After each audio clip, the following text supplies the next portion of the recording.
من چیز بودم، من هرچی میخواستم باید به دست می آوردم. مدلم این مدلی بود. پس به اونا میگه هرچی میخواین باید به دست بیارین دیگه. قطعا باید اینجوری باشه. تصمیمو دیگه نمیشه شیکون. تو وقتی مدل دین بود خب یه شانسی هم آوردی دیگه. اون کبوتره چی شد؟ شانس که مجبوری بیاد سمت شما وقتی شما بخوای. یعنی من وقتی بخوام شانس میاد دوباره؟ مجبوره بیاد، وگرنه اصلا دنیا سر جاش نمیمونه. ضرب مسئله هست میگه نداری نخواستی. منظورم که شانس میاد. این که کی میاد من صبر دارم. آخه میدونید اینو فیلسوفا میگن 3 عامل واسه مطرح شدن هر انسان لازمه. 1 نبوغ، 2 پشتکار، 3 شانس. میگن شما تو 2 تا عامل اولیه تاثیرگذاری، اما در عامل سومی نه شانس یا برات اتفاق میفته یا نمیفته.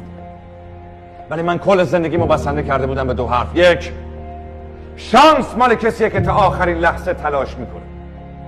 2 پایان همه چیز خوب. اگر پایان یه چیزی بد شد نگرانش نباش، چون پایانش نیست.